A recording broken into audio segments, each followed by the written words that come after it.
ปีพุทธศาสนา2 เฮฮาปาก69 วาปีใต้2 เฮไปปาก19 นูปีก็จ่าเฮง3 ปาก87 คู่เดิน10 ไต้ขึ้นมาวันละอยู่2 คำเดิน11 เมืองขึ้นมาวันละอยู่1 คำปีคิดวันที่24 เดือนออดกัดปี2025ในปางสร้างทือกรรมตราอนาตาวิปัสสนากรรมฐานปอกกำทุน15ปีว่าอนาตาวิปัสสนากรรมฐานหนองเทียววันร่วมลอยสลงวิ่งจากที่เล็กเมืองใต้บ่อดอกฟงในก็หอถึงมาวันทนหาพยายามมาขิงอันที่เฮาเลยมาสร้างทือกรรมตรา8 โมงต่อถึง10 โมงในข้าวดัง2 ชั่วโมงนะอ่อนต่างสุดในก็เฮานั่งขาไก่ปุดขากวาทับต่างขาซ้ายก็ไหลอันนั้นขาซ้ายทับต่างขากวานี่ก็ไหลมือ2 ขอนต่างไว้เหนือตาเฮาบ่อย่าไว้ตัวซื่อๆที่เคียงไหนมีหย่อนยันนะบ่อย่านี่เฮาลาบหูเน้อเปิดดูอย่างนี้อย่าเอามือเข้าใจดีๆเอาอิดสร้างตื้อกำน้ำรับตาเน้อเปิดได้ยามจริงอย่าให้ยากตัวดีมันน้อมินอย่างอาใจเทียนเฮาผู้นั่นอันไรเสียนอันในเทียนมันพูดบอกเกิดขึ้นเปลี่ยนมานั่นนี่ก็เฮาหมอวางเป็นอนัตตาเลยอ่อนตั้งเอาไปหันเจ็บไปหันทุกข้าไปป่องแจงเลี้ยงใส่เนื้อหน้าตาในก่อด้วยดีร่มเคยใส่คอหอนตั้งเคยใส่เขายาวๆเคยใส่ออกยาวๆเคยใส่เขาลึกๆเคยใส่ออกลึกๆเขาเกิดออกตายเขาเป็นออกลูกปองเกิดแบบตายแสดงว่าเฮาตัวหลอกหลายๆแก่เฮามีญาณทั้งหันสื่อใจญาณทั้งมวลสื่อใส่หันเฉพาะที่มันนำอุปเปิงได้เอาตั้งเดชสิโอต่อไปที่ไหนมีอะไรพองล่ะในที่ว่าเป็นเฮามีเฮาเตียนเฮาเปิงพองได้ไหนใครเข้าก็เข้าอยู่ใครออกก็ออกใครป้องก็ป้องใครแบบนี้ก็แบบอีเดมันแท้เฮาหวานของแสงแรงใส่ว่าตั้งเดชสิโอต่อไปที่ไหนมันใจของเฮามันเป็นอนัตตา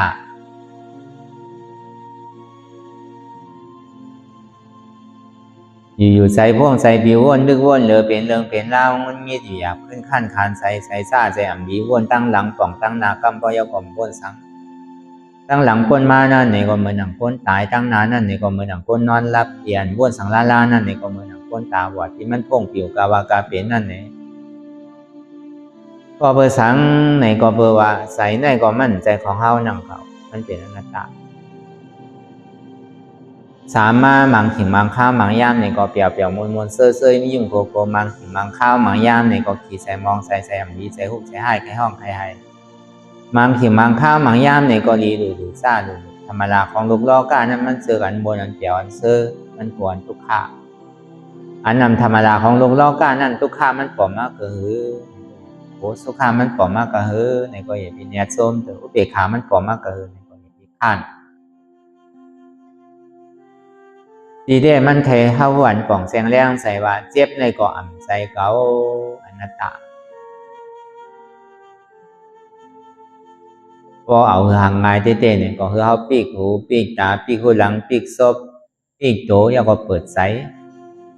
แต่อย่าไปเอาลองเสียงตั้งหลังเลยสังมือเลียวเลยสัง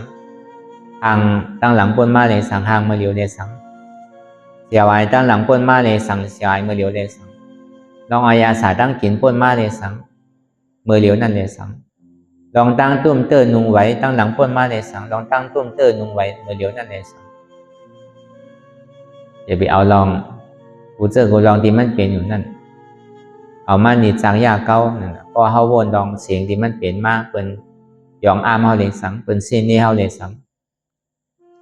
อันนั้นบอกว่าเฮาปีกหูอย่าไปเอาลองเสียงดีเลเสียงจ้าเสียงเป็นยองอามเลยเสียงเป็นเซนี่นั่นอันที่เฮาเลยหันทางนั่นก็ทางหลีทางซ่านั่นอย่าไปเอามาวนลองแซวหอมแซวเหม็นเจ้านั่นก็เหมือนกันลองดีกินดีนุ่งลองอากูเซอร์ก็ลองเนี่ยมันลูกดีใจมากเสียงก็เบอร์ตาเนี่ยมันมีนาทีบนพ่อตาที่หันทางอันหูสักทางหลีทางซ่าเจอแหลมเจอเนี่ยมันมีดีหมักตามันมีดีใจแต่ถ้าพูดหูเตียนเฮาเลยถ่อมยินนั่นก็เหมือนนั่นก็มีหูที่เลยถ่อมเสียงอันเจอเสียงและเจอเสียงอันว่านั่นมันมีดีใจเฮาอันหอมมันเหม็นนั่นนี่ก็มันมีตาตีปุนพ่อนตาดีนมด้วยอันพูดซักหอมเหม็น เจือกใจเลยเจือกใจเนี่ยมันมีดีใจอันดีกินดีกินนั่นเนี่ยก็มันมีนาทีตาที่ชิมเตอตัวกันหนังเก่าดีกินเนี่ยมันมีดีใจเจือกเล่มเจือกนั่นอันมาที่เตอตัวนั่นดีนุงดีไว้ดีนุงเลยยองดีที่ดีเตอร์ฉะนั้นนี่ก็มันหูจักที่หลอกหลายๆแกก็อันหูจักเจอแหลมเจอเนี่ยมันมีดีใจเพราะวันนั้นนะกูเจอกูร้องเนี่ยมันลูกดีใจมากสิ่งแต่ว่ามันนอบูปังกัมมาทานังมันนอเศรษฐามันนอมายาน่ะอันที่มาในธรรมบัญญัติใจเป็นเงาเจ้าใจเป็นเหตุใจเป็นอันช่องถึงสิ่งเพราะเขาทิ้งใส่อะไรเพราะเขาหมอไว้ว่างใส่อะไรเพราะเตียบตัดสินใส่อะไรเนี่ยก็กูเจอกูร้องเนี่ยเป็นรองอันเด็กกว่าก็เพราะว่ามันลูกดีใจมากทั้งสิ่งการเหตุการณ์ดีก็ยาวการเหตุการณ์เมื่อก็ยาวเพราะเหตุการณ์ดีในลูกดีมันนอสุจริตวจีสุจริตกายสุจริตอ้วนลองหลีลาลองหลีเฮ็ดลองหลีก็หลีนั่นเนี่ยอ้วนลองอันนำหลีลาลองอันนำหลีเฮ็ดลองหลีเพราะว่ามันนอตุจะเลิกวจีตุจะเลิกกายตุจะเลิกอันดีเฮ็ดดีก่อนนั่นเนี่ยก็มันก็อ้วนนอนตั้งก่อนมันถึงดีลาดก็ลาดจะถึงดีเฮ็ดออกมาใจอ้วนหลีซบลาดหลีตัวเฮ็ดหลีก็ใจอ้วนดีซบลาดดีเนี่ยก็โตก็เฮ็ดดีแต่ว่าย่อการเนี่ยก็มือนั่นหนังหรอกมันลูกดีใจเข้ามาสิ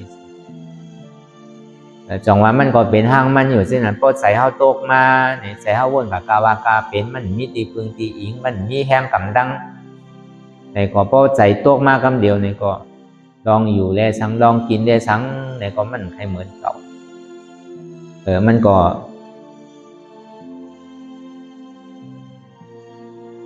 เปลี่ยนอันเปิงกว่าเช่นเพราะว่าใจโตกเอาแต่พอมันใจมันโตกในตานมันดีอยู่หึงก็ตานมันดีอยู่ปอดก็อยู่หึงตานอาสากดีปอดก็ยาวนึงตานดีนานหายก็เจียวหายแต่ว่ากูเจอกูลองนี่มันมีดีกำลังใจเท่าตัวนี้แต่จังว่าอีอย่างก็ใจเนี่ยมันเป็นใหญ่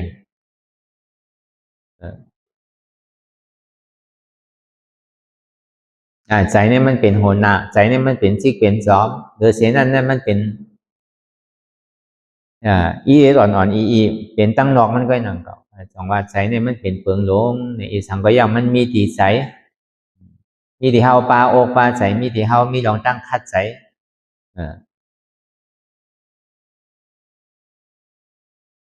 พอแห้งใส่เฮามีเอาเนี่ยก็แห้งกูเจอกูลองก็มีมาซ้อมจองมาเป็นว่ามโนกรรมวจีกรรมกายกรรมกรรมดีกรรมบนดีตั้งหลัดหลีตั้งเฮ็ดหลีการวนซ่าตั้งหลัดซ่าตั้งเฮ็ดซ่า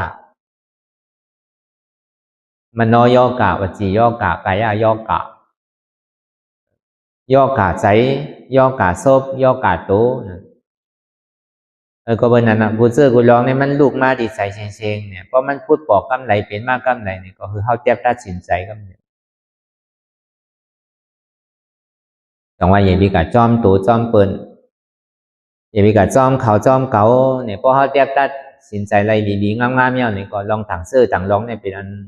ง่ายลงกว่าพอเปิดมันเป้ตัวเป้ใส่ไว้ยาวแหละมันใครเป็นหนึ่งก็ยาวมันพร้อมตาดีเป็นอะไรอยู่เสียพร้อมตาดีจุนอะไรเสียพร้อมตาดีพาว่างอะไรเสียเนี่ย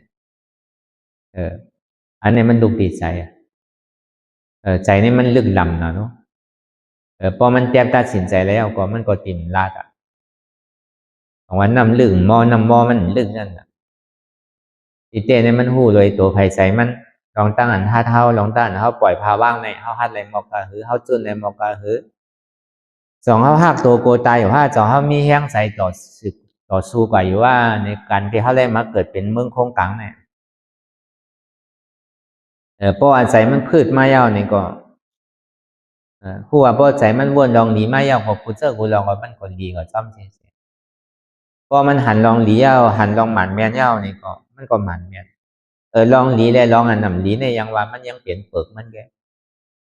อันเป็นร้อนเป็นแกนมันนั่นลองวนหมันแมนแน่หันหมันแมนอันนี้เป็นร้อนเป็นแกนต้องว่าเงาตั้งมือตั้งเสียงในเพราะหันหมันแมนอันที่ลูกตีคู่มาในมันหนูเลยหานอนตั้งนั่น พอหันเนี่ยมันจึงดีส่งมาดีตัวหู้ส่งมาดีมันนอวิญญาณพอส่งมาดีมันนอวิญญาณเนี่ยก็ลองตั้งหันเข้านั่นเนี่ยเพราะมันหันหมันเมียเนี่ยก็เพราะมันว่นหมันเมียเนี่ยก็ตามมันที่หันพิษทางแต่ที่มันว่นที่ว่นพิษทางก็มันก็ติ่มสืบเป็นไรเพราะมันหันตั้งแต่หมันเมียตั้งแต่เงาหูปึ้งมันก็กูซื้อกูลองอันที่ตัวอยู่7 อันซึ่งเสียงมีอยู่8 อันเนี่ยก็เป็นอันหมันเมียกว่าเสียงแต่ว่าเส้นตั้งสายกลางเนี่ยเป็นเส้นตั้งมัชฌิมาปฏิปทาเป็นเส้นตั้งสมาธิที่สมาสังกัปปะสมาธิที่หันอันหมันเมียนซื่อใจสมาสังกัปปะว่นอันหมันเมียนซื่อใจสมาวาจาตั้งร้านนั่นก็ซื่อใจสมากรรมันตั้งการเตียนเฮ็ดอยู่ในก็ซื่อใจสมาอาชีวะการเตียงอาศักสายใจในก็มันเนี่ยสมาวายามาตั้งคัดใจในก็มันเนี่ยสมาสติตื่นหูโตในก็มันเนี่ยสมาธิการตั้งมันในก็มันเนี่ยดุกตีอันหันหมันเมียนว่นหมันเมียนมาเนี่ยกูเจอกูลองก็เปลี่ยนหมันเมียนกว่าเสียงเปลี่ยนเต้กว่าเสียงก็เบอร์นั้นในตรงวงเราปฏิจจสมุปบาทในตามมันติอ่อนเฮาเกิดเฮาเป็นตายในตึ้งเป็นลายๆเพราะเฮาหันหมันเมียนก็เปิดเงาเตียนมันเฮฮับตาไว้มือเข้าออกอะไรตั้งน้องนั่นก็เปิดอวิชชาในธรรมมีก่อมหันตัณหาเนี่ยทำใจในก่อมหู้ลองตั้งอวิชชาเลยลองตั้งตัณหาเนี่ยที่ทางสร้างปอง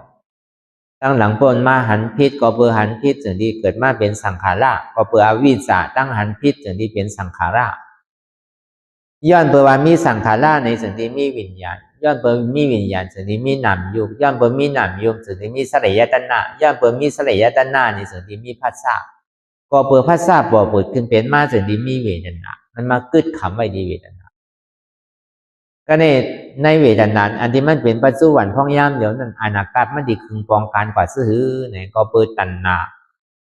เนี่ยเป็นก้อนคึงปองการกว่าดีกว่าตั้งนาอย่างตาที่หันพิษวนพิษเนี่ยแต่หนาความอยากใครเป็นเตียมมันมืดเกยมาตั้งหลังปนมานั่นในสังตั้งนานั่นในสัมดีขึ้นสืบวนพิษหันพิษกว่านั่นในสังเนี่ยมันตึงให้ทางสร้างปองไว้คำเดียวเพราะเมื่อไรเฮามีหมักตาอนาตาวิจาสมาธิที่สมาสังกัปปะนี่ก็มันก็อ่อนเฮาปั่นก็เพิ่มขามไล่เวทนามันจะดีเกิดตัณหาความอยากใครเป็นให้อย่างใดมันหายให้อย่างใดมันไปถึงจริงให้อย่างมันยังตื่นเจ็บอยู่ให้ถือใดมันติ่มเจ็บให้ถือมันดีอยู่ไรให้ถือมันดีขามไรอันนี้เป็นตัณหาเหตุการณ์มุงมองใครมันเป็นเมียวนั่นเมียวนาใครมันเป็นซึ่งนั้นซึ่งไหนในห้องว่าอุปาทานใจจับจ้อยย้อนบ่มีอุปาทานในสันติมีกรรมนี่มันพูดบอกเกิดขึ้นเป็นมาสื่อกรรมขาวกรรมล้ำกรรมใสเพราะมันเสียบแสบไม่แก้นมาในสังเนี่ยมันสบายก็เลยเฮ็ดลองตั้งดีลองในก็เฮ็ดไรเวลาอากุศลกรรมนี่เกิดเอาก็ใส่เฮากับว่นลองอากุศลลองอันเฮายามเฮ็ดลองดีไว้ลองว่นดีลาดีเฮ็ดดีไว้นั่นนี่ก็กรรมล้ำนี่เกิดขึ้นก็ในพอเฮามาว่นลองดีอันเฮาไรว่นดีลาดีเฮ็ดไว้นั่นกรรมดีซ้ำเกิดขึ้นก็ในกรรมใสเนี่ยเตียนเฮายามไรสมาธิไว้นั่นเนี่ยเพราะมันเจ็บป้นขึ้นเมยแกนมาเนี่ยเขาเอาอายุกับไว้ทีใดทีหนึ่งมันก็ขามกว่าป้นกว่าอันนั้นเป็นห้องว่ากรรมใช้แล้วก็เบอร์กรรม3 กรรมในกรรมน้ำได้กรรมสุขากรรมกรรมใช้และกรรมเขาเนี่ยมันก็ให้วนและกรรมน้ำเนี่ยมันดีวนกรรมล้ำที่กันก่อนเลยเฮ็ดอากุศลไว้น้ำรูปารามีเก่ามีรู้กุศลเก่ามีรู้อยู่ไรเนี่ยก็ไม่ให้การตลาดให้ตั้งสังคมไปถึงที่ถึงตั้งไปฮัดเฮ็ดเต้ไปฮัดซนเต้ถูกไว้ก่อนนั้นนี้เนี่ยจาติมาก้อยชายซ้ำถามว่ามันเป็นของเรียนมาเก่านั่นดีเต้มันเป็นของหล่ำรองเต้ที่เฮาวาเนี่ยแต่ว่ามันเหมือนนีอันเฮากับชึกเปิ้นเนี่ยเปิ้นไทยมาถามก็ดีมาถามเฮาใส่ขี้มันอยู่มันใจเป็นนีเมียวนั่นนีอันเมียวนั่นเนี่ยมันใส่ขี้ไรมันดีเลยกับขามนีอันเฮาเลยเฮ็ดไว้นั่นมันใจดีเลยกับจามมันดีเลยกับขามทุกข้าเวนันนะถูกที่กับเป็นสัตว์เลี้ยงสันก็ตีเลยกับเป็นถูกที่กับเป็นเปกตาก็ตีเลยกับเป็นถูกที่กับเป็นอาสุรากายเนี่ยก็ตีเลยกับเป็นถูกที่ตกหน้าไล่เนี่ยก็ตีได้ตกหน้าไล่นีเท่านั้นมันเป็นสิ่งนั้นมันจะวันนีอันเท่าดีเพราะเขาถูกนีเขาเอานีเบิ้นไว้เขาไขเมื่อขึ้นเกิดเป็นก้นกับเป็นคุณออกขั้นในสันเป็นนางเทวีได้สัง เขายิ้มนี้ไว้ชาติในก่อนเพราะชาติมาเขาไปกับชายครับเพราะเขามีเงินคำนำมาเด็ดๆพ่อเป็นขุนเขาเป็นเจ้าขุนมาเป็นนางมหาเทวีมาใช่ไหมเขาเป็นก้นมังมีเป็นสัตเทมาใช่ไหมเขาไปขาชายขึ้นการมั่นใจเช่นนั้นนะกำว่อมใจเขาทางพิษว่าอันทว่าถูกนี้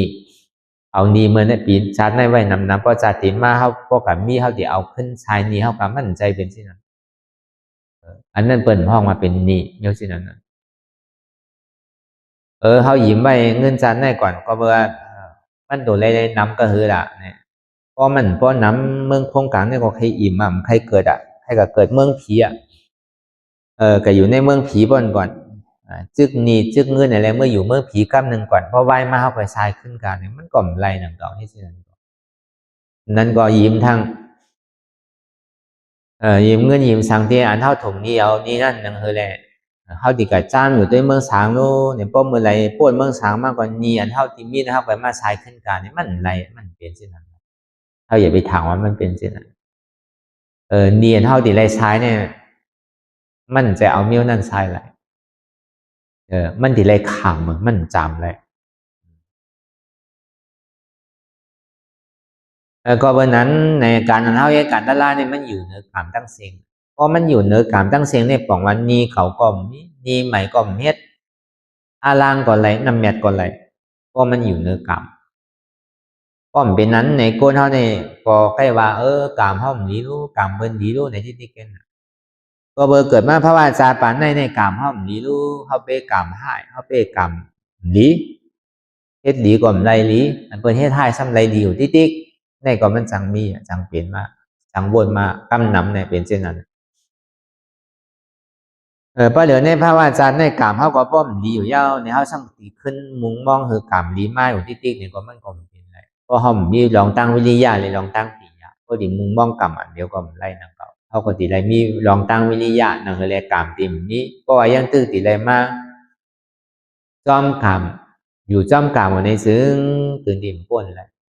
ซึ่งตีไรเกิดเท่าเป็นตายก็เพื่อมันอยู่จอมกามเนี่ยมันเป็นสิ่งเพราะการเอาวิปัสสนาว่าเนี่ยมันอยู่เหนือกามทั้งเสียงกามขาวก็เมากามล้ำก็เมากามใช้ก็เมามันตัดกามเตียนเฮามีไว้ตั้งดังในสังตาดีสึกกว่าตั้งนานนั่นเลยสังที่เจซื้อมันไหนก็มันติดตัดกามอากูโสกามกามล้ำนั่นพออาตาดีที่วิจิกิจศาสตร์ตัวกว่าเย้าเนี่ยก็อากูโสกามเนี่ยมันติดขาดตัวกว่าพอมันขาดตัวกว่าในปองว่าอาเปสิภูมิเนี่ยมันติดปิกแกพอเขาตายกว่านี้ก็พอถึงพอนานบอกเจ็ดปอกก็เขาก่อมขึ้นมาเตะปฏิสันติเอาตีไรจามในเมืองผีเนี่ยอันนั้นจะดีกึ่งตาเนาะเพราะว่าเขาจอดถึงอัตราดีที่วิจิกิจศาสตร์ตัวก่อนนั้นใครเป็นสังกปล่อยมันมันใครตายซื้อตายพวกตายเวอร์ตายหางซื้อเขาตึ้งมันมันปีกแปดแล้วกามล้ำนะเปลี่ยนถึงมาตั้งนานนั่นก็ผู้ว่ามันตึ้งติดเลยจามเปิงเลี้ยวกันต่อถึงมันพอว่างกามกว่าได้เสียนเขาจอดถึงที่นี่ป่านนี้กัดเย็นอันนั้นในปองว่ามัน3-3มันกัดเย็นมันกึ่งตานเต้นั่นแหละป้อมเป็นเช่นนั้นในมันไรหนังเก่าเขาดีเลยค่าใจจ้างทือกรรมตระหนังเลยอากูโศกรรมนี่มันตีตกแปดหนังอาเปสีผมนี่เนี่ยมันตีขาดตกแปดหนังเลยพัตุนี่ป่านนี่มันตีเปิดไว้นะดีเลยว่ามันเป็นคอนลำลองเต้ๆนั่นน่ะในขอในเนี่ย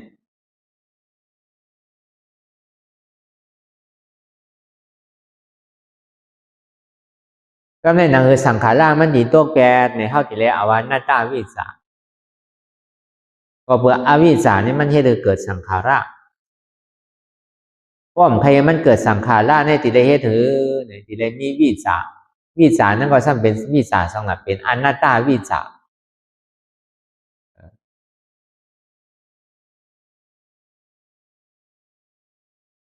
หานันหมานแมนนั่นน่ะอนัตตาวิสาใจวิสาโหวิสาสังเต็มใจนะวิสาตลาก็เขาว่านั่นใจเป็นวิสาต่างเสื้อต่างรองนั่นก็อนัตตาวิสาเป็นวิสาของอนัตตาเป็นปิญญาของอนัตตาเนี่ยก็บอกว่าวิสานี่เป็นปิญญาอนัตตาก็เบอร์มีอนัตตาวิสาเอาเนี่ยเลยอาวิสาตัวนี้ก็ตกลง พอมันหันผิดมาแล้วก็วนหันหมันแม่นการที่หันหมันแม่นนั่นนี่มันเป็นสังขาราลองตั้งเป็นสังขาราที่มันลองตั้งสืบเป็นสืบรูปแหลกลายค่ายกว่ามีมือกึดมือลือมือเศร้าอยู่แหลกลายภาวะหนึ่งเย้าภาวะหนึ่งใจอันหนึ่งสืบเป็นอันหนึ่งเย้าเป็นอันหนึ่งอ๋อใจที่มันเป็นอยู่เมื่อเหลียวสังขารราที่มันเป็นเมื่อเหลียวเนี่ยมันมีอาโจพรดีสังรู้ตั้งหลังในสังตั้งนาในสังเนี่ยมันมีเตรู้มันเป็นเตรู้ตื่นอยู่กับปัจจุบันพ้องย่ามเมื่อเหลียวเนี่ยเรียนมันติ่มบ่นกากาวากาเป็นนั่นเนี่ยก็เฮาก็ยากเจ็บเกิดยากทุกข้าวเกิดก็เจ็บเกิดทุกข้าวเกิดมาเย้านี่ก็เฮาวางเป็นอนัตตาเลยแน่ตามันดีเกิดสังขารรานี่ก็มันก็เกิดได้สังขารราตัวนั้นก็มันก็เกิดเปลี่ยนก็เปิดมีสังขารราในสิ่งที่มีวิญญาณก่อนเท่าซ้ำปอกขึ้นกว่าที่ใจเท่าขึ้นมือเจ้าใจที่มันเป็นอยู่มีอยู่ผู้อยู่แต่มันอยู่ในใจลึกๆของนั่นไงก็เปิดเปิงยิงเหลือเสสังขารราเนี่ยมันจะได้ปอกเกิดขึ้นเป็นใจวิญญาณนั่นเกิดขึ้นมา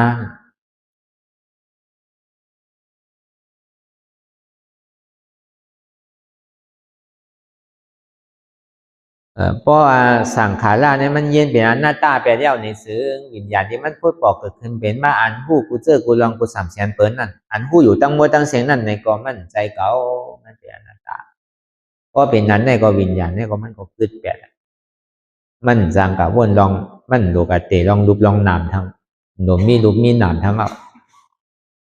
เพราะมันก่อยแปดใจตัวในระยะนี่ก็ยุบนามเนี่ยเกิดแปดเพื่อการไล่ก่อยมันตีห้าวามาเหมือนเศร้านั่นก็หันใจก็ตัดใจหันตัวก็ตัดตัวหันเจ็บก็ตัดเจ็บหันหู้ก็ตัดหู้นะพอมันตัดตัวหู้แล้วก็ยุบหนามนั่นก็มันเกิดแปดเมียยุบหนามแต่ดีกเตปฏิสันติทั้งเป็นพีเป็นสังเป็นก้นเป็นสัตวาเนี่ยมันเกิดแปดกำเดียวมียุบมีหนามสังเพื่อการมีอยู่เพื่อการมันซ้ำมียุบมีหนามแต่นี่ป่านนั้นว่าเนี่ยมันมีเพื่อการมันเหมือนดังสัจวลาตั้งมดตั้งเสียงเพราะวิญญาณตัวก่อยก่อนหนามยุบนั่นก็มันสร้างเหตุการณ์มันก็เกิดแปดกำเดียวแตกแปดกำเดียวก็เลยพอมันมาที่ตอนการหนามยุบนั่นนี่ก็ตัวเลใจเลตัวในกลมมีใจในกลมมีมันเป็นยุคเลนนามยุคสภาวะสืบเป็นสืบรูปนามสภาวะหูอันลองตั้งสืบเป็นสืบรูปอันหันยุคหันวิญญาณอยู่ในก็อ่ำใจเก่าอ่ำใจตัวเก่าใจเก่าอนัตตาเนี่ยเป็นห้องว่า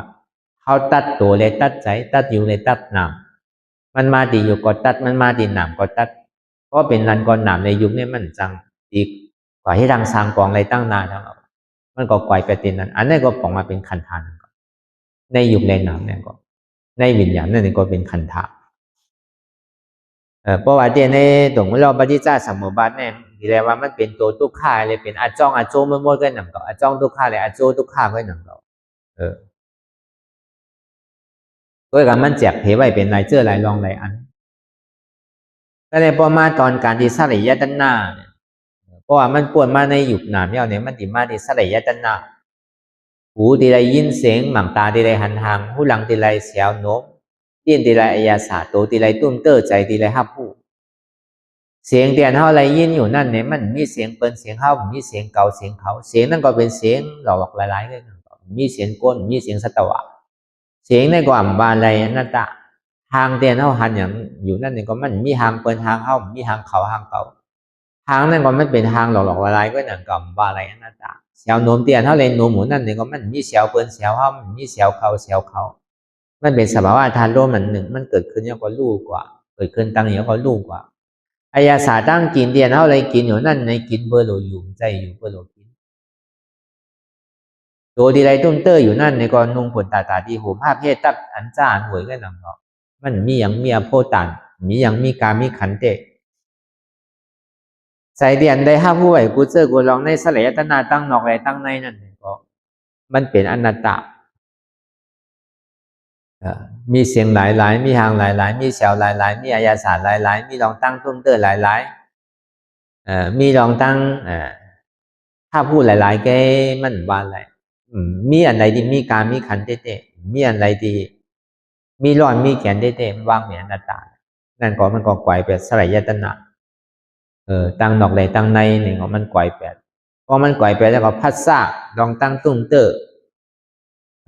พัสสะตั้งหูพัสสะตั้งตาพัสสะตั้งหูหลังพัสสะตั้งตัวพัสสะตั้งใจซะนะ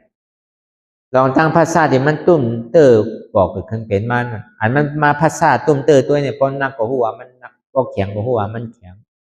อันมันนักมันแข็งเนี่ยมันเป็นธาตุดินอันมันจับยายจึงหยอดเนี่ยเป็นธาตุน้ำอันมันเจ็บแกนต้งตอดเนี่ยชันเนี่ยเป็นธาตุลมอันมันไม้กัดอุ่นหนาวเนี่ยเป็นธาตุไฟมันใจว่ากับภาษาอันโอดันอ่อนอันนวลใช่ลองตั้งภาษาในพอเขาว่างอะไรเนี่ยก็มันก็เป็นอนัตตากว่าละเดียวถ้าในลองตั้งเวทนานั่นรูปเป็นก็เปิดมีภาษาจะได้มีเวทนา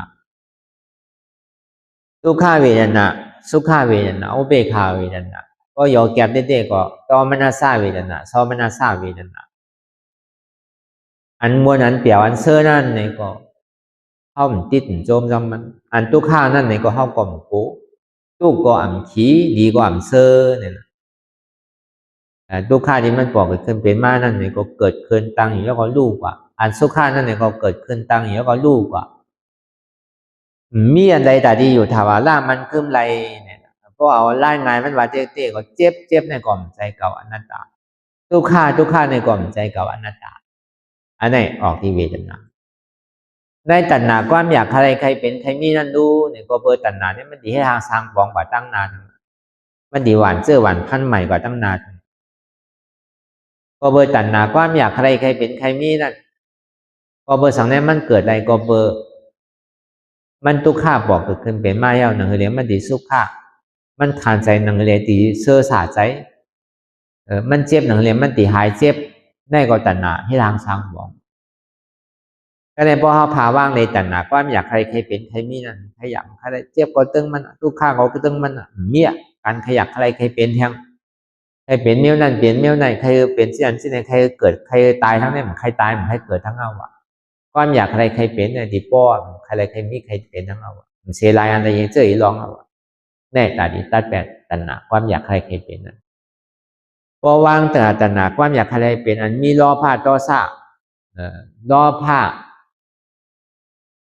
อาตามานะอ่อนหุนในตัณหาโดนนั้นอาตาว่าเป็นเก่าเป็นหมาหน้าว่ามีเก่ามีล้อผ้าซ้ำคะแนนเป็นเก่าเป็นคะแนนมีเก่ามีอันนี้ก็เขาก็วางในตัณหาความอยากใครเป็นเจ้านั้นวางลงคือได้เป็นอนัตตาถ้าในอุปาทานใจจับใจจ้อยใจติดก้อนหนึ่งเย้าก้อนหนึ่งอันหนึ่งเย้าอันหนึ่งเฮิร์นหนึ่งเย้าเฮิร์นหนึ่งวันหนึ่งเย้าวันหนึ่งเมืองหนึ่งเย้าเมืองหนึ่งกำปะเย้าปีกำปะเย้าน้องกำปะเย้าลูกกำปะเย้าหลานมันปลอมลูกมีหลานมีปีมีน้องมีเฮิร์นมีวันมีเมืองมีอย่างอย่างเจ้ยลองผู้เจ้ากูลองเนี่ยมันเป็นเดียนพึ่งเกอร์ดีเลยมีอย่างเจ้ยลองมันหนังเป็นศูนย์มันหนังเป่าอ่ะใช่ไหมมีอะไรดีตาดีคือมาเป็นดีพึ่งดีอิงเข้าไรเต้ตาดีพาซับตัดแบบลองอุปทานตัวนั้นพวกเราเนี่ยมันกองก็เบิกเป็นตัณหามันจะเป็นอุปทานก็เบิกอุปทานนั่นในกามมันถึงที่เกิด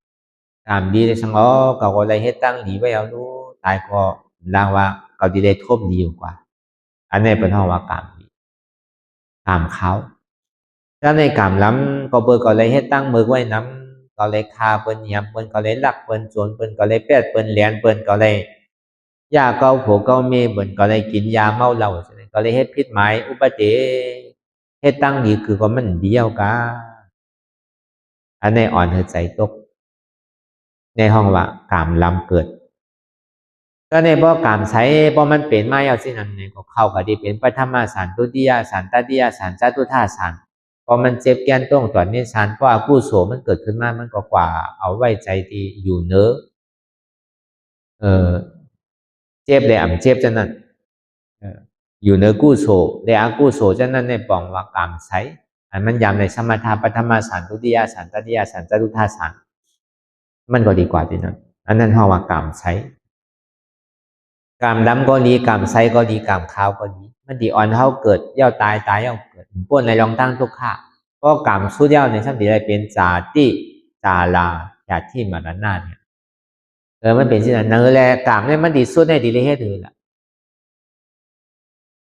อากู้โศกรรมทั้งหมดทั้งเสียงที่ไรเฮ็ดไว้ยาวนั่นมันสุดเสียงยาวเอาปอกขึ้นไหนเอาตึงติ่มเอามาวนมันยาวกว่ายาวกว่ายาวจังเฮ็ดถือเอาเพื่อการต่อในกว่าเขาติ่มเฮ็ดทั้งนั้นก็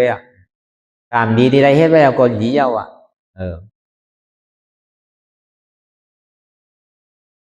มันดีอยู่เสตาเนี่ยก็มันย่ำไปดีเต้มันโดนเลยเฮ็ดดีเลยในแทงเงินในกรรมขันในก็แต่มันจังเฮ็ดสังมันจังจอยสังเอาจังเอากะลงอลังสังก็ในกรรมใช้นั่นก็มันนั่นนั่นก็มันเป็นโจแก็บโจข้าวแมบในโจแก็บโจข้าวไว้นั่นก็มันแมบในถาวรละมันปลายในถาวรละนังเรียนมันติปลายในถาวรละนังเรียนมันติ่มพึ่งอิงเรือกรรมเขาจ้างในดิเลเฮ็ดถือก็ต้องว่าอันอยู่เนื้อกรรมนี่เป็นรอบกุตละเฮ็ดถือดีที่สุดเอาอายุอาศักใส่ใจเฮาอันเฮาหักหนาหรือเพิ่นในจุ้นถ้าทันหันเนี่ยยุ่มยามว่านี่ป่านนี้มันตึงมีหมัดเพราะว่ามีดองตั้งคาดใจเพราะห้อมจอมใสเพราะห้อมปลายนี่ได้ก็ผู้ว่ามันตึงดีเกิดขึ้นมันด้วยการมันดีเกิดขึ้นเมื่อไรวันไหนย่ำไหนได้ก็เติงมันกว่านาดีบุญพ่อเท่านี้เขาหลุดสึกเข้าตั้งก็หลุดสึกที่มันถึงเมื่อไรก็วางมือนะเฮาหูตัวเฮาใจเฮาเหลือเปิ้นเฮามาเฮ็ดการสั่งก็ยาวเฮ็ดตั้งกล้าตั้งขายก็ยาวเฮ็ดตั้งตลาดนี่ก็ยาวเหมือนได้เฮาเฮ็ดปองได้แน่ปองว่าเฮามันซุ่มเฮาก็อะไรเฮ็ดหมันเหมือนเปิ้นอันเฮายามพื้นก็เฮาพื้นอันเฮายามไรนางไรเก๋ก็เฮานางไรนำอันเฮายามเยื่อนไรเก๋ก็เยื่อนไรนำก็เป็นสิ่งนั้นมากกว่ามันก็หู้เลยตัวใจเจ้าเก่าว่าในการพัฒนาจิตใจตัวเจ้าเก่าในอันตัวตอนในตัวใจเจ้าเก่านี่มันก็จุ้นคู่อะไรมากนี่ตัวเจ้าเก่าเฮ็ดไรมอกกะหือเปลี่ยนมามอกกะหือใจเฮาเปิงมามอกกะหือใจล่อผ้าต่อสร้างมอห้าหมาหน้าเต็กที่เฮาเนี่ยมันยอมห้ามันตึกกืนห้ามันยังตึกเหมือนเก่าห้าเนี่ยเพราะมาทัดตัวนี่มันยอมมาล่อผ้าอะไรก็ยอมมาต่อสร้างจีใจลำก็ยอมมามอห้าอันเฮายามหูก็หูมาหมาหน้าเต็กที่อันเฮามีหมาหน้านั่นก็หมาหน้าเฮาก็ยอมมาพอมาทัดโดยในหลองต่อสร้างมอห้าหมาหน้าเต็กที่เฮาในยอมลงในปองว่ามันโตตอนมาวันหนึ่งกับวันหนึ่งกามเนี่ยมันดีสุดแบบมันดีอยู่เนื้อกามแบบทั้งเสียงอันนี้ฮะว่าในส่งวงล้อปฏิจจส่งมา12 กุมเนี่ยพวกเมืองหนังพระเป็นเจ้าเขาได้ออกอันใดคนใดเหมือนหนังฮาวามาเหมือนเจ้านั้นออกที่วิญญาณก็ได้ออกที่สังขาราก็ได้ออกที่วิญญาณก็ได้ออกที่นามยุก็ได้ออกที่สลายตนาก็ได้ออกที่ภาษาก็ได้ออกที่เวทนาก็ได้ออกที่ตัณนาก็ได้ออกที่อุปาทานก็ได้ออกที่กามก็ได้โดยการเท่าเป็นปกติสภาวะในเนื้อเสดีเวทนาในตัณนาอันที่มีช่องทางเขาออกในนะก็ในพอเขาออกตัวนี้แล้วก็ตัดที่สืบขึ้นกว่าในตั้งนาทั้ง3 ปอกได้เดี๋ยวก่อนนั่นเต็มจังหวะมันดีออกที่ไรก็มันดีออกให้นั่นโอ้โหหลวงเงาปึ้งมันในตึ้งดีไรออกที่ในตัณนาในเวทนาตัวนั้นแล้วก็เปิดปึงอีกเหนือเสลมแหงไผ่ลูกดินแคมน้ำแหงโดมแหงไผ่ลูกเขาซุกน้ำแหงมันจะดีเผาแปดกิเลสนั่นอาจต้องมดชุดเสียงไรกว่า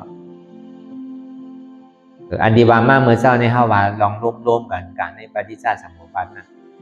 ก็เอาอนัตตาวิสาออนโหเอาลองตั้งสมาธิที่สมาสังกัปปะคือซ้อมนั่นในเด็กก็พอมันพาว่างไรกูเจอกูลองเมื่อหนังปะหิยานทางเมื่อติเลหันก็เป็นทางหลายๆแก่ที่ทางเปิดทางเขาปะหิยานมาในหมู่นี้พระเป็นเจ้าพ่อกับกันในก็ปะหิยาก็ตกเป็นยาห้านตาไปแล้วขึ้นกำเดียวกันซ้ำขึ้นกำเดียวกันสีมากสีโพนะพอเบอร์ทางหลังก็เบอร์มันได้มีเจอพันไว้มันได้เฮ็ดไว้เหมือนเขาเนี่ยเมื่อปานเมื่อมันเฮ็ดเนี่ยเมื่อปานพระเป็นเจ้าก็ซับบ้านนั่นอะไรขึ้นก่อนเนื้อลอยเลยเขาใกล้ห่อเสียงนะเอาไว้ยุ่ว่าชักจุนเนี่ยขับกินข้าวกินน้ำเฮตลาต่อถึงพอตายเตะตายก็ขึ้นเกิดเมืองผีก็เบอร์เจอพันเขาเลยยุ่ว่าชักเขาจุนนี่แหละถึงมาทบยาพระเป็นเจ้าแต่มาถ่อมตลาทางเตียนเมื่อหันอยู่นั่นในก็มีทางเปิดทางเขาป่าที่ย่านวันในป่องว่ามันมีนะทางพารานั่นก็มันมีนะทางนั่นก็เป็นทางหลายๆก็หนังเก่าว่าอะไรอนัตตาอันนี้ออกที่ทางได้หนังออกที่ตัวสลายตนะเปลี่ยนทางใน12ในออกเปลี่ยน ทางมาหลายแล้วก็ยังตัวเป็นยาห้านตากับคำเดียวอันนั้นก็เปิดเป็นมีเจอมีพันบันหวานไว้เอานะจังว่าเหมือนเท่านี่ก็เหมือนนั่นนั่งเก่าจังว่าพอเฮ็ดตะลาในตายไปได้เลยมันข่มชุ่มนั่นน่ะก็ตึกก็ตายในรองตะลาเนี่ยเขาอยู่ที่ไรเศร้าที่ไรก็ยาวเขานอนอยู่เขากินอยู่เขานั่งอยู่เนี่ยก็เขาอย่าไปลืมคือมันก็เลยตายในตะลาเนี่ยจากนาเนี่ยมันถึงที่ไรมันนำเกมก็เพราะว่าจัดในไรเนี่ยก็ผมใจว่าบอกได้ผมเฮ็ดไรก็ตาตีมากกว่าการเนี่ยมันไรนะที่นั้นแต่เพราะวันนางอะไรตายได้ก็ใจอยู่นางอะไรคือมันตายจัดในก็เดี๋ยวแต่ก็อันนั้นแต่ก็เห็นเมื่อหนึ่งมันโดนลาดโดนว่าก็มันตึงตีไรอันเท่าลาเท่าวานเนี่ยเขาก็ดีว่าเจ้เขาหักตัวกูตายกันปองในมันไรก็ปองนาวันนามไรวันเหมือนวันในมันไรวันนาเรือนนามไรเรือนในมันไรเรือนนาปีในมันไรปีนาเลยเอากว่าเอาไม้ไกลกว่าที่เตือนอันนั้นเป็นมองว่านั่นเป็นคนเฮ็ดผมไรก็เมื่อไหนไรมือผมไรมือฮื้อเฮ็ดทัดกันนี่ดีกันน่ะก็ถึงพ่อหัวถึงมาเจ็ดวันยังก็ตายเตี้ยวน่ะนั่นเอาหาก้อนตายก็มือผีเมื่อปานผ้าเป็นเจ้าก็จำมาเขาก็เขาจะได้มาเกิดขึ้นก็มาเกิดได้มาถอนตะลางก็ไรตะลางก็กำเนิดโลกปะหิยานเป็นอย่างเศร้ากุ้มมาด้านกษัตริย์ป้าเขาเป็นอย่างคนค่ำเขาหาก้อนน่ะเขาก็อ่อนกันเลยตะลากว่าเสียง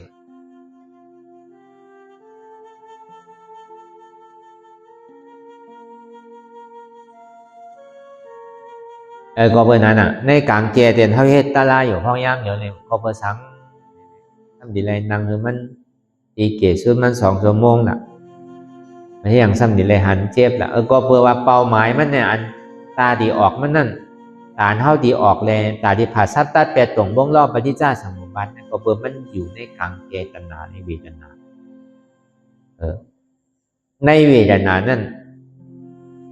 นางเฮเลมันดิ่มเป็นตัณหาที่ไรเฮ็ดซื่อเนี่ยตัณหามันเกิดในก็เปิดนอภาคอะไรก็เปิดเจอกันมวลอันเปลี่ยวเพราะใครเจอกันทุกข้ามเพราะเจอเจ็บเพราะเจอก้นเจอขึ้นก็เบอร์นั้นเพราะมันเจ็บก้นขึ้นเมยแก้นมาอย่างก็มุงมองใครเจ็บหายมุงมองใครถึงขิงถึงข้าวถึงยามมันเจ็บมันตีหายเมื่อไรขึ้นมันตีหายลืมอะไรแก้นมันตีหายเมื่อไรอันเข้ามุมมองเสื่องนั้นนั่นไปห้องวันจันทร์ใครถือมันความอยากอะไรใครเปลี่ยนใครมันเปลี่ยนเมียวนั้นเมียวไหนอันนี้เดี๋ยวเข้าใครหนึ่งใครพื้นใครต้งใครค่ายนั่นก็เป็นตัณหาตัณหาสั่งฮึพื้นหนึ่งคือโต้พอเปิดมันขามไรเวทนามันจะได้เกิดตัณหาเพราะว่ามันขามไรเวทนาแล้วตัณหาเนี่ยมันขึ้นไปตั้งเนื้อมันจังเกิดชื่อเราพอตัว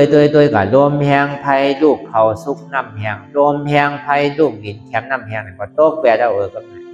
ก็เวทนาก็เอาลมเผาลมพองไผ่เผามันขามลมขามไฟขามน้ำขามลิ้มไร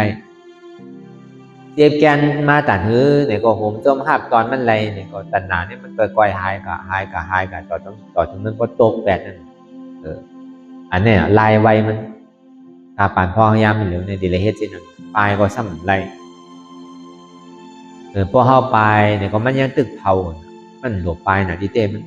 แต่จังหวะลมแหงไผ่ลูกลิ้นแหมน้ำแหงลมแหงไผ่ลูกเข่าซุกน้ำแหงได้กินแล้วเข้าได้กินข้าวซุกข้าวหวานข้าวเบี้ยว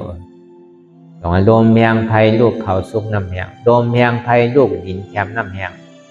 ได้ก็ว่า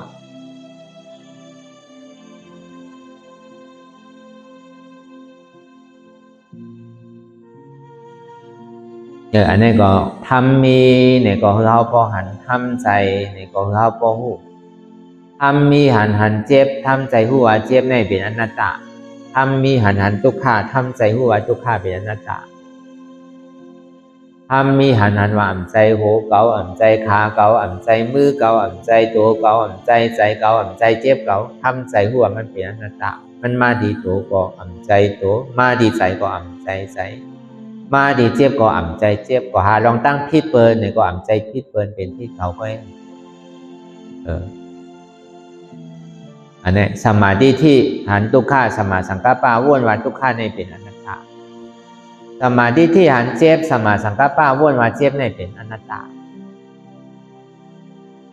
อันนี้ก็คือเขาว่นยาวข้าวยามอย่างที่ว่าไพ่อย่างที่ว่าเทิงน่ะอันเท่าหันอันเท่าว่นอันเท่าว่นเท่าหันนั่นถึงก็เพียงเป็นกันกว่าว่นต่อถึงเจ็บนั่นพอสุดว่นต่อถึงทุกขานั่นพอสุดตัดต่อถึงอัตตานั่นพอโตพุทธขาดกว่าอะไรที่มันพูดปอเกิดขึ้นเป็นมานั่นนี่ก็คือเขาปอหมอวนวางแยบตัดเป็นอนัตตาสะพอไหล